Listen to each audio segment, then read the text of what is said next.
예수님께서 이제 성전을 청결케 하셨죠. 지난 시간에 살펴본 것처럼. 그리고 예수님께서 이튿날 다시 성전에 들어오시자 대제사장들과 백성의 장로들 그리고 서기관들이 와서 따져 물었습니다. 네가 무슨 권위로 이런 일을 하느냐? 또 누가 이 권위를 주었느냐? 네가 어떤 권위로, 네가 어떤 권세로 이런 일을 하느냐? 그렇게 따져 물었습니다. 이에 예수님께서는 직접적인 대답 대신 다음과 같은 질문을 하셨습니다. 나도 한 말을 너희에게 물으리니 너희가 대답하면 나도 무슨 권위로 이런 일을 하는지 이르리라. 요한의 세례가 어디로부터 왔느냐? 하늘로부터냐? 사람으로부터냐?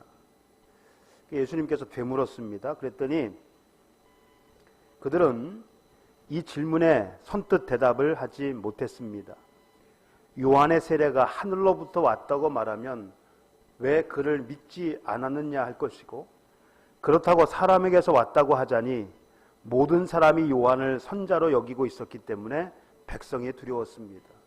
이러지도 못하고 저러지도 못하고, 그래서 그냥 모릅니다 라고 대답을 했습니다. 그랬더니 예수님께서도 자신이 무슨 권한으로 이런 일을 하는지 말하지 않겠다고 하셨습니다. 그리고 몇 가지 비유를 들어 그들을 책망하셨는데 그 가운데 하나가 바로 오늘 본문에 나오는 두 아들의 비유입니다. 이 비유는 마태복음에만 기록되어 있습니다. 어떤 사람에게 두 아들이 있었습니다. 그러니까 첫째 아들에게 포도원에 가서 일하라 그렇게 아버지가 얘기하자 첫째 아들이 대답을 했습니다. 그렇게 하겠다고. 첫째 아들은 언제든 아버지의 말씀에 순종할 준비가 되어 있는 것처럼 보였습니다.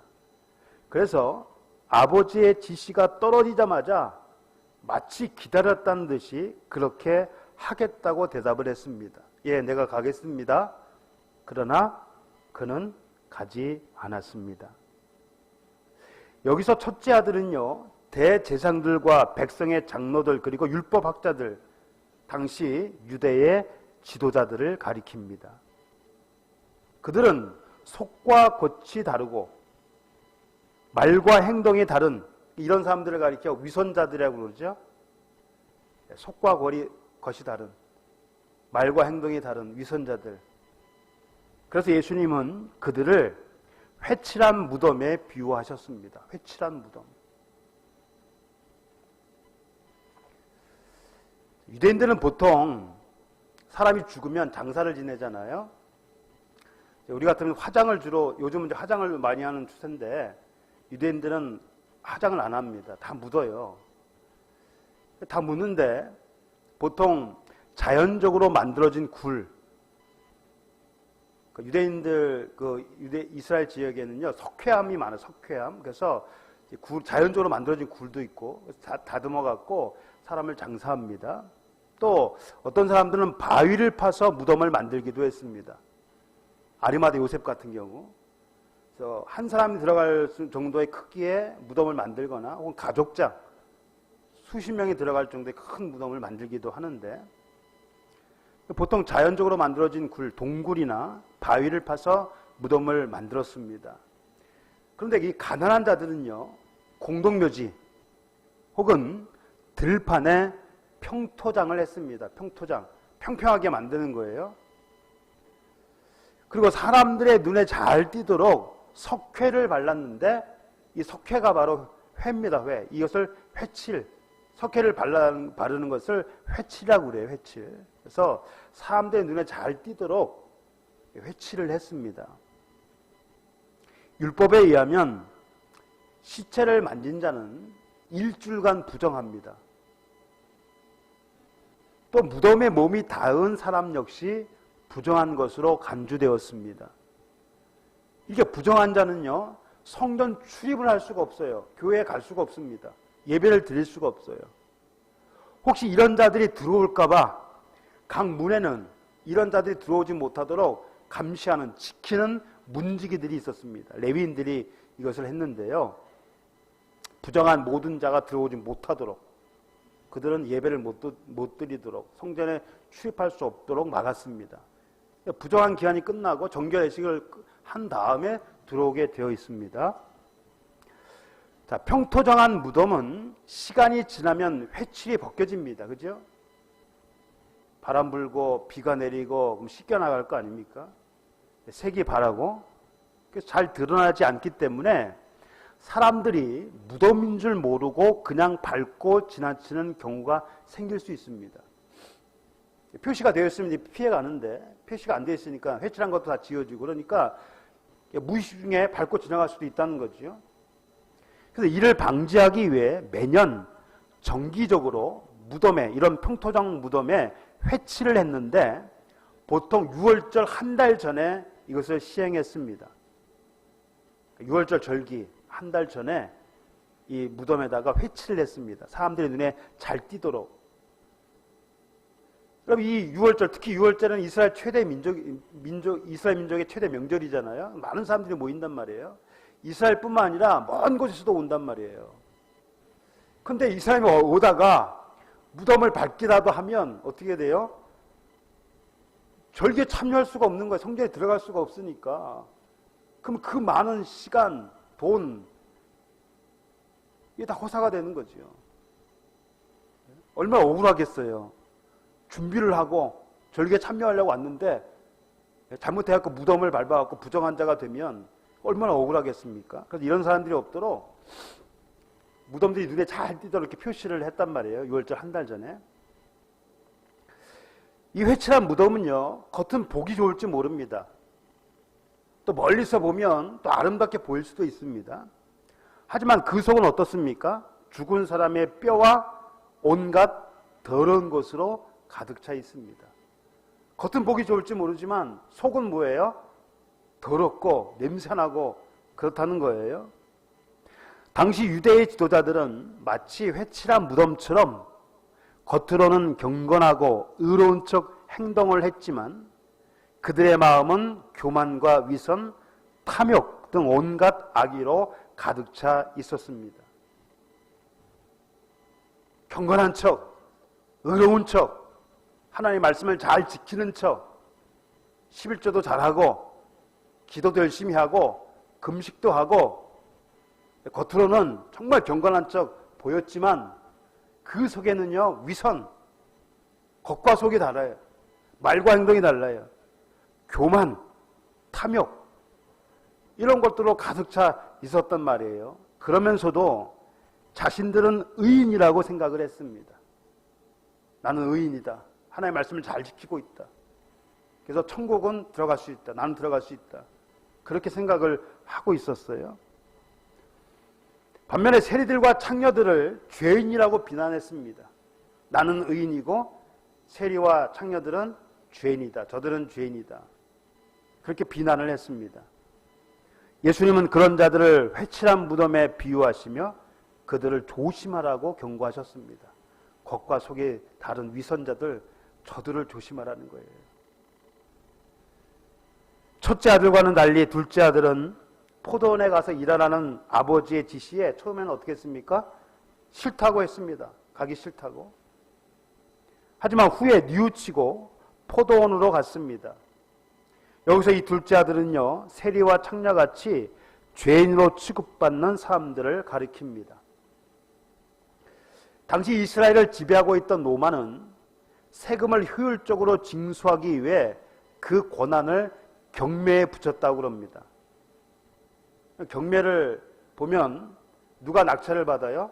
최고가를 써낸 사람이, 최고가를 제시한 사람이 낙찰을 받잖아요. 그래서 그런 사람들에게 이 세금을 징수할 수 있는 권한을 줍니다. 경매를 통해서. 이렇게 경매를 통해 세금 징수의 권한을 위임받은 사람은 실무자를 고용합니다. 그 일을 할 수 있는 실무자. 그래서 그들로 하여금 세금을 걷게 하는데 그들이 누구냐? 바로 세리. 그들이 세금을 징수하는 과정에서 정한세보다 더 걷거나 속여 빼앗는 일도 있었습니다. 그래서 사람들은 그런 세리를 민족의 반역자, 유대 사람들에게 돈을 걷어 세금 걷어갖고 로마에게 갖다 바치는 민족의 반역자, 그리고 약탈자, 강제로 빼앗고 많이 걷고, 민족의 반역자나 약탈자로 비난을 했습니다. 또 그들과 어울리는 사람들마저 배척을 했습니다. 저들은 어울리면 안 되는 사람들이니까 저들과 어울리지 마라. 그래서 어울리는 사람조차도 배척을 했습니다. 예수님께서 사람들, 특히 바리새인들로부터 반감을 산 이유 중에 하나가 바로 이겁니다. 예수님께서 항상 어울리는 사람들이 있죠. 가난한 사람들, 그 중에는 세리들. 세리는 가난하진 않겠지요. 사람들이 무시하는, 배척하는 세리들, 창녀들, 그런 데들과 어울렸단 말이에요. 그러니까 이 바리새인들의 입장에 볼 때 예수님은 당연히 배척이 되겠죠. 저런 사람들과 어울린다, 죄인들과 어울린다는 이유로 바리새인들, 이 종교 지도자들은 예수님을 배척했습니다. 세리는 부정한 자처럼 성전 출입을 할 수도 없었고 성전에 헌금을 내는 일도 거부되었습니다. 교회를 가고 싶어도 교회를 갈 수가 없어요. 헌금을 내고 싶어도 헌금을 낼 수가 없습니다. 다 금지됐어요. 개 같은 자의 소득이라고 해갖고 이 앙 받아야 돈을. 성전도 못 들어오게 합니다. 그러니까 완전히 소외된 거예요. 유대인들로부터도 배척을 당하고 성전에 예배할 수도 없고. 창녀도 마찬가지였습니다. 그들은 당시 율법에 비춰볼 때 완전한 죄인들이었습니다. 따라서 유대인들은 그들과 상종하는 것조차 꺼려했으며 그들이 결코 하나님 나라에 들어갈 수 없을 것이라고 생각했습니다. 저 창녀들은 하나님 못 들어가. 죄인들이기 때문에. 그렇게 생각을 했습니다. 이방인들 역시 마찬가지입니다. 유대인들은 이방인과 교제하거나 가까이 하는 것을 법으로 금지시켰을 만큼 이방인들을 부정한 자로 취급했습니다. 물론 이방인들이 들어가서 예배할 수 있는 공간이 있죠. 이방인의 뜰. 그런데 이 대제사장들 어떻게 했습니까? 이방인의 뜰을 장사의 소굴, 장사의 집, 강도의 소굴로 만들어버렸어요. 이방인들이 유일하게 예배 드릴 수 있는 장소를 장사하는 집으로 만들어버렸어요. 예배를 못 드리도록. 그러니까 유대인들에게 이방인들은 부정한 자하고 똑같은 취급을 당하는 겁니다.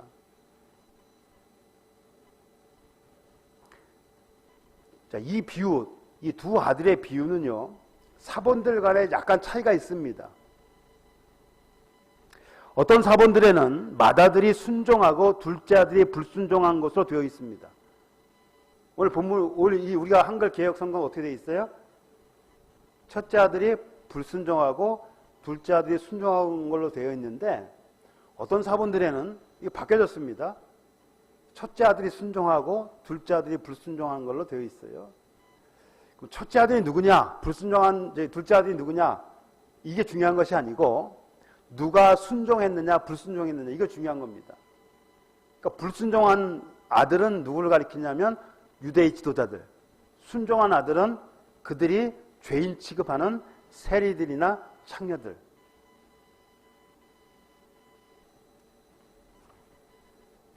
예수님은 비유를 마치시면서 이 둘 가운데 누가 아버지의 뜻대로 했느냐 그렇게 물으셨습니다.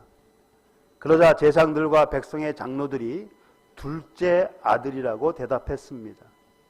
아버지의 말에 순종한 아들, 그 아들이 바로 아버지의 뜻대로 했다는 겁니다. 그들은 이렇게 대답함으로써 자신들이 스스로 죄인임을 인정하는 셈이 되었습니다. 지금 이거 자신들한테 얘기하는 거예요. 나중에 보니까 이게 자신들한테 얘기하는 걸로 알고 화가 났다. 어떻게 하면 예수를 죽일까? 그런 내용들이 나오잖아요. 근데 순간적으로 이렇게 대답을 해버렸어요. 자신들이 그 불순종한 사람들이라는 것을 스스로 인정을 했습니다. 예수님께서는 그들에게 세리들과 창녀들이 너희들보다 먼저 하나님의 나라에 들어갈 것이라고 하셨습니다. 우리가 일반적으로 보통 상식적으로 생각해 볼 때에 유대의 지도자들, 대제사장들, 바리새인들, 율법학자들 이들이 하나님 나라에 먼저 들어가겠어요? 아니면 세리, 창녀, 죄인들이 하나님 나라에 먼저 들어가겠습니까? 일반적으로 볼 때는 유대 지도자들이 당연히 먼저 들어갈 것이라고 생각을 하겠죠. 그런데 예수님께서는 뭐라고 말씀하셨냐면 너희들보다 세리와 창녀들이 먼저 하나님 나라에 들어갈 것이다. 이렇게 말씀을 하셨어요. 그들이 가난하기 때문에, 사람들에게 무시받기 때문에, 업신 여김을 받았기 때문에, 사회적으로 소외받은 계층이었기 때문에 그들이 먼저 하나님 나라에 들어가는 것이 아닙니다. 성경은 가난한 자들 잘 돌보라고 하지요. 그러나 가난한 것 때문에 천국에 가는 것은 아니에요. 하나님 나라에 들어가는 것은 아닙니다. 구원을 얻는 데 있어서 사회적 지위나 신분은 아무 관계가 없습니다. 내가 어느 출신이든 내 직업이 뭐든 아무 관계가 없어요. 그들이 천국에 갈 수 있는 것은 세례 요한이 전한 의의 도와 관련이 있습니다. 의의 도. 세례 요한이 처음 사역을 할 때 뭐라고 복음을 전파했습니까? 회개하라, 천국이 가까웠다. 예수님도 같은 말씀을 하셨죠. 그리고 요단강에서 죄 사함을 받게 하는 회개의 세례를 베풀었는데 이를 본 사람들은 그가 혹시 그리스도가 아닐까 생각했습니다. 하지만 세례 요한은 그리스도가 아니라 그리스도이신 예수님을 증거하기 위해 하나님께로부터 보냄을 받은 사람이었습니다. 둘째 아들로 묘사된 세리들과 창녀들은 처음에 세례 요한을 배척했는지는 모르지만 결국은 자신들의 죄를 회개하고 세례를 받았습니다. 물론 모든 세리와 창녀들이 세례를 받은 것은 아니에요. 그런 부류의 사람들이 많이 받았다는 것이죠. 반면에 유대의 종교 지도자들은 그것을 보고도 끝내 뉘우치지 않았고 그를 믿지 않았습니다. 역시 다 그런 것은 아니에요. 니고데모나 아리마대 요셉처럼 유대의 관원, 유대의 지도자들이었지만 그들 중에서도 예수님 믿는 사람이 있었다는 거죠. 이 유대의 지도자들은요, 스스로 하나님의 뜻을 저버렸습니다. 자신을 위한 하나님의 뜻을 저버렸습니다. 사실 유대의 지도자나 세리 그리고 창녀나 이방인 모두 죄인입니다. 내가 죄인이라고 하든 안 하든, 내가 의인이라고 말하든 안 하든 모든 사람이 다 죄인입니다. 유대의 지도자나 세리, 창녀, 이방인 모두가 다 죄인입니다. 그러기에 스스로를 구원할 수도 없고 다른 사람을 구원시킬 수도 없습니다. 그래서 죄 없으신 하나님의 아들 예수님이 사람의 몸으로 이 땅에 오셨고 우리의 죄를 대속하시기 위해 십자가의 제물이 되셨습니다. 누구든지 자신의 죄를 회개하고 예수 그리스도를 구주로 영접하는 자들은 죄 사함을 받고 구원을 얻을 수 있습니다. 누구든지 자신의 죄를 회개하고 예수 그리스도를 구주로 영접하는 자들은 모두 다 구원을 얻습니다. 하지만 자신이 죄인이라고 생각하지 않은 사람들은요, 회개도 하지 않을 뿐만 아니라 예수님을 믿지도 않습니다. 내가 죄인이 아닌데 왜 회개를 해야 돼? 죄인이 아니라고 생각하는 사람은 회개를 안 해요. 예수를 믿지는 않습니다. 유대의 지도자들이 바로 그런 사람들이었습니다. 그들은 스스로 의인이라고 생각했기 때문에 회개를 안 해요. 회개할 필요도 예수님을 믿을 필요도 없다고 생각했습니다. 이런 자들, 나는 의인이고 죄인이 아니기 때문에 회개할 필요도 없다, 나는 죄가 없다라고 얘기하는 자들을 가리켜 성경은 뭐라고 얘기하냐면 스스로 속이는 것이라고 그랬습니다. 스스로 속이고 범죄하지 아니하였다라고 하는 사람들은 하나님을 거짓말하는 이로 만드는 것이라고 했습니다. 왜 그렇습니까? 하나님께서는 모든 사람이 다 죄인이라고 선포하셨기 때문입니다. 이어지는 포도 농부의 비유도 같은 맥락입니다. 하나님께서는 농부들에 비유된 유대의 지도자들, 그들에게 포도원, 즉 이스라엘을 맡기셨습니다. 그래서 유대의 지도자들에게는요, 이스라엘 백성에게 하나님을 잘 섬기도록 지도하고 돌봐야 할 책임이 있었습니다. 포도 농부가 유대 지도자들이에요. 포도원은 이스라엘 백성들이고, 하나님께서 유대 지도자들에게 이스라엘 백성들을 잘 돌보도록, 그들로 하여금 하나님을 잘 섬기도록 그런 책임을 맡겠다는 것입니다. 하지만 그들은 백성을 바른 길로 인도하지 못했습니다. 종교적 의무만 강요할 뿐 정작 백성들의 영적 상태와 그들이 당하는 고통에는 관심이 없었습니다. 예수님께서 그들을 보시고 목자 없는 양 같은 그들을 보시고 불쌍히 여기셨다고 그랬지 않습니까? 정작 백성을 돌봐야 하는 유대 지도자들이요, 백성은 내팽개치고 오히려 백성들에게 율법만 강요하는 거예요. 종교적 의무만 강요합니다. 자기들은 잘 안 하면서. 그래서 백성들은 목자 없는 양과 같이 고생하며 지쳐 있었습니다. 유대의 지도자들은 주인이 보낸 종들, 여기 선자들 말하는 거예요. 주인이 소출을 얻기 위해서 종을 보냈는데 선자들을 보냈단 말이에요. 근데 어떻게 했습니까? 이 유대의 지도자, 이 농부가 그들을 죽였습니다. 그리고 다시 또 아들을 보냈어요. 아들은 존경하겠지, 존대하겠지. 보냈는데 어떻게 했습니까? 아들 역시 죽였습니다. 이 아들이 누굽니까? 예수 그리스도. 유대의 지도자들은 주인이 보낸 종들인 선자들과 아들인 예수 그리스도까지 핍박하고 죽였습니다. 이스라엘이 비록 로마의 압제를 받고 있었지만 당시 유대의 지도자들은요, 나름대로 권력을 가지고 있었습니다. 그리고 이 경제적으로 전혀 부족함이 없었어요. 그러니까 그들은 아무 어려움이 없었습니다. 생활하는 데 있어서. 그런데 주인의 아들로 인해 자신들이 누리고 있는 특권을 잃게 될까봐 두려웠던 그들은 하나님의 아들이신 예수 그리스도까지 죽음에 이르게 했고 그 결과 파멸을 맞게 됩니다. 하나님의 아들이신 예수님, 메시아이신 이 예수님이 이스라엘 백성의 왕, 유대인의 왕이 되면 그동안 자기들이 누렸던 특권을 다 잃어버리게 될까? 그게 두려웠던 거예요. 그러니까 그 아들까지도 죽여버렸습니다. 그들은 결국 파멸을 맞게 됩니다. 이처럼 하나님의 뜻을 저버리고 예수 그리스도를 대적하는 자들은 결국 심판을 받아 멸망에 이르게 될 것입니다. 사랑하는 성도 여러분, 하나님께서는 아무도 멸망하지 않고 구원받기를 원하시지만 모든 사람이 구원을 받는 것은 아닙니다. 하나님의 마음, 하나님의 뜻은요, 모든 사람이 구원에 이르기를 원하시는 거예요. 아무도 멸망하지 않고. 근데 모두 다 구원을 받는 것은 아닙니다.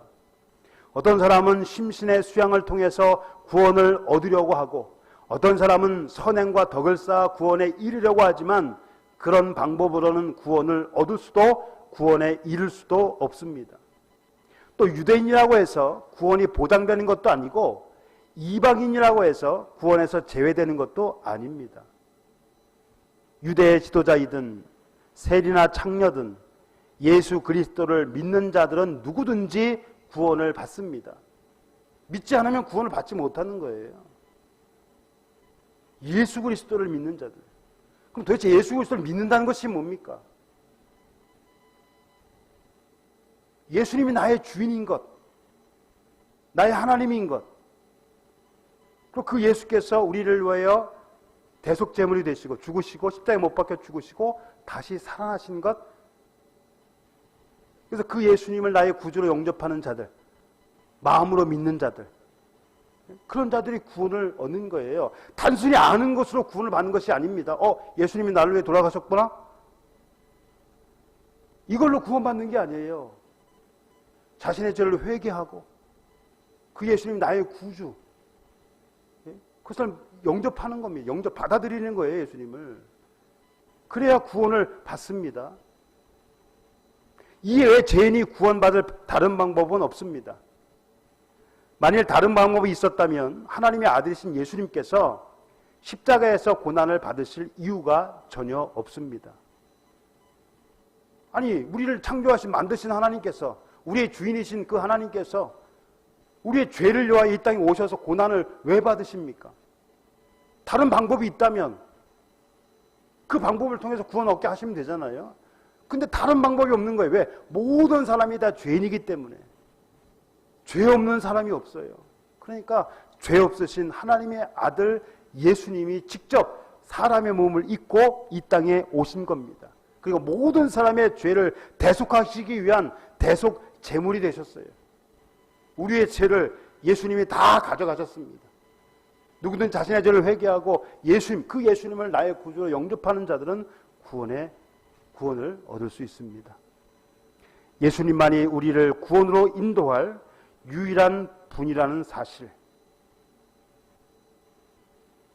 내가 곧 길이요 진리요 생명이니 나로 말미암지 않고는 아버지께로 올 자가 없다. 예수 그리스도를 통하지 않고는요 누구도 하나님께 갈 수가 없어요. 우리가 이 사실을 결코 잊어서는 안 됩니다. 여기에 그 어떤 타협도 양보도 있을 수 없고 있어서도 안 됩니다. 그러니까 구원은 타협이 안 되는 거예요. 구원은 타협을 하면 안 돼요. 양보해도 안 됩니다. 여러분 죽느냐 사느냐 이것보다 더 중요한 거예요. 구원이에요. 죽느냐 사느냐는 이 땅에서 어차피 우리는 유한적인 존재잖아요. 우리 죽음 위에 영원한 세계가 있는데 죽느냐 사느냐 문제 더 중요한 문제가 구원의 문제입니다. 예수 그리스도 외에 그 어떤 방법으로도 구원에 이를 수가 없습니다. 여기에 그 어떤 타협도 양보도 있어서는 안 됩니다. 이 사실을 우리가 결코 잊지 말아야 돼요. 그래서 우리뿐만 아니라 우리 가족, 그런 모든 사람들이 다 예수 그리스도를 믿어야 됩니다. 가족 중에 안 믿는 사람 많잖아요. 그들 위해서 기도해야 되잖아요. 나만 천국 가면 되는 게 아니잖아요. 내 사랑하는 자녀들 어떻게 할 거예요? 그들이 예수 믿을 수 있도록 부지런히 말씀을 전하고 또 그들 위해서 기도하고. 그래서 구원에는 어떤 타협도 양보도 있을 수 없고 있었어도 안 된다는 사실을 우리가 명심해야 할 것입니다. 기도하겠습니다.